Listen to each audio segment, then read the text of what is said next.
in 1936, by that time, I was the only one with my mother, and he left then. And every time I go to someone's funeral for their father, I would tell them that you can cry for yourself, but I've never had anyone to cry over in terms of having a dad. And that more and more people have to appreciate really what they had rather than what they're losing, because my mom stayed with me until she was 94, still thinking I would amount to something. And I had a brother who I lost in 1974. And he was a dad, a brother, a best friend, political advisor. And I feel so fortunate with what I've had. And sometimes I even tell my sister that she was my inspiration. She said, here we go again. I said, no, but when I came out of the Army and had no clue that I was a high school dropout, I had convinced myself in the Army that I was okay. I kind of thought I was okay before I went in the Army, but each year I'd feel more filled with myself.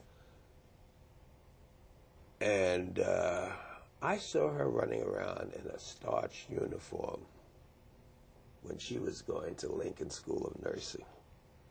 And I think I told her, I must have said, how in the hell is my kid sister going to become a nurse? And me, the big brother, is going to be called the high school dropout.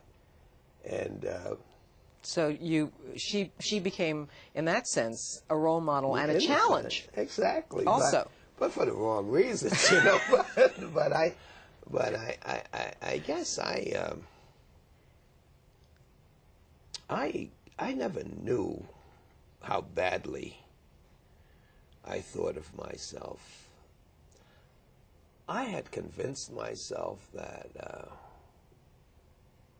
white folks did not mean me good because I was raised in Harlem, and before I went to the Army, I didn't have any contact with them, school teachers, some merchants and whatnot, and they were adult, you know. And I was convinced that even educated blacks didn't mean me too well because I didn't know too many of them, and they lived on the hill, and they'd sound like they were trying to think that they were better than me. I didn't know at the time they were, but I didn't like the attitude, you know. And when I came out of the service with medals and Purple Hearts and sergeant stripes and a pocket full of money, I was convinced that I was okay until I tried to get a job. And then everything just shattered. And it was only after I started having to be with people that were trained that I knew I could handle it, that I started feeling I can do that too. And Renee, my wife now, says that I have far more self-esteem than I ever will need in life.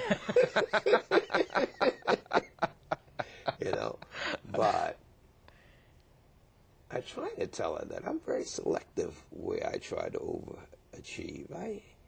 I don't go near anything, in my opinion, that's going to cause embarrassment. And so I'm expected to be good at what I do and where I go and whatnot.